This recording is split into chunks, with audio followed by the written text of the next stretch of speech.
देखो, नमस्कार। देखो, आज का जो समाज है वो किस दिशा में जा रहा है कि समाज में एक व्यक्ति के पास दूसरे व्यक्ति के लिए समय नहीं है और मनुष्य वो सामाजिक प्राणी बताया जाता है, बताया जा रहा है।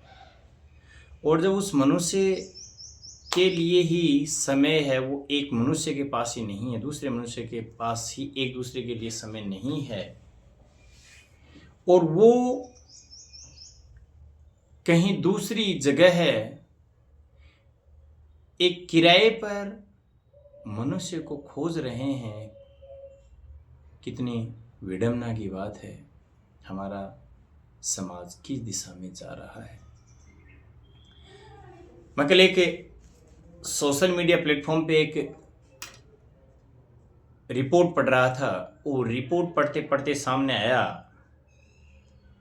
कि इंडिया के अंदर वो स्थिति बन चुकी है कि यहाँ पर हर एक कार्य के लिए व्यक्ति को किराए पर उपलब्ध कराने की एक संस्थान बनी है कि वो आपके लिए खाना बैठ करके साथ में चाय पीने के लिए, साथ में खाना खाने के लिए, शॉपिंग करने के लिए, घूमने के लिए, वार्तालाप करने के लिए और यहाँ तक कि टूर करवाने के लिए, हर एक काम के लिए व्यक्ति अवेलेबल करवाती है वो कंपनी।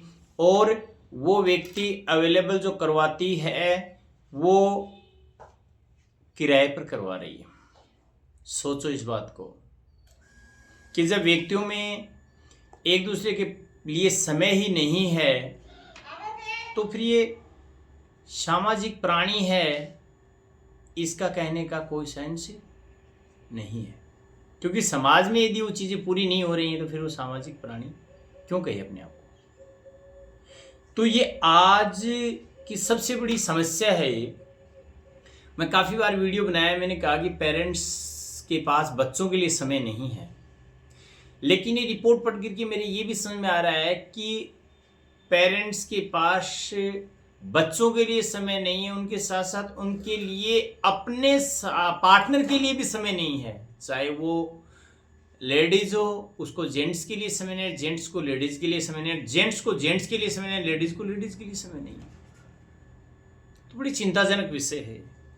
और यदि ऐसा ही चलता रहा तो आज तो ये केस बहुत कम होते जा रहे हैं, बहुत कम हो रहे हैं कि भाई किसी चीज़ को अकेलापन महसूस कर रहे हैं। एक दिन ऐसा आएगा कि लोग हैं वो आमने सामने बैठे होंगे, घर में बैठे हैं और आमने सामने 5 आदमी बैठे हैं और फिर भी वो आपस में अकेला महसूस कर रहे हैं। आमने सामने बैठ करके भी अकेला महसूस कर रहे हैं। उनको ये एहसास नहीं हो रहा कि परिवार के अंदर आमने सामने बैठे हैं और फिर भी वो एक दूसरे के लिए उपलब्ध नहीं है। ये सबसे बड़ा कारण और कारण जो है वो है एकल परिवार। क्योंकि इसके अंदर वो संस्कार, वो सभ्यता और वो संस्कृति सब लुप्त प्राय होती जा रही हैं कि जो प्राचीन भारत के अंदर समाज, परिवार एक जगह बैठ करके एक दूसरे की बातें सुना करते थे और सुन करके उन बातों का समाधान किया करते थे। आज सुसाइड के आए दिन केस होते जा रहे हैं, वो चाहे बच्चों का हो, चाहे दंपति का हो, किसी का भी हो। उन सब का कारण और जो कारण है वो अकेलापन महसूस करना और अकेलेपन के साथ साथ जो एकल परिवार की जो प्रथा चली है, जो अपने स्वार्थों को, चंद स्वार्थों को पूरा करने के लिए जो एकल परिवार की प्रथा चली है, ये सबसे भयानक स्थिति की ओर इस समाज को लेकर जा रही है। इसलिए जागरूक होना है। सभी से यही निवेदन है कि अपने परिवार के लिए समय निकालिए। 2 रुपये कम कमा लीजिए, लेकिन परिवार के लिए, अपनी संतानों के लिए, फैमिली में माता पिता के लिए, अपने लाइफ पार्टनर के लिए, भाई बहनों के लिए, जहाँ जिसको जरूरत होती है समय निकालिए। यह बहुत ज़रूरी है। यदि ऐसा नहीं होगा, एक दिन वो आएगा, पुनः बताता हूँ कि एक दिन वो दिन आएगा कि समाज परिवार में आमने सामने लोग 10 बैठे, लेकिन एक दूसरे सब अकेले महसूस कर रहे हैं। ये सबसे बड़ा दुर्भाग्य की बात है। तो इसलिए इस बात पर विचार करने की ज़रूरत है। अच्छा, मिलते हैं अगले वीडियो में। जय हिंद, जय भारत। और यदि वीडियो पसंद आए तो सब्सक्राइब कीजिए, लाइक कीजिए, शेयर कीजिए और कमेंट कीजिए।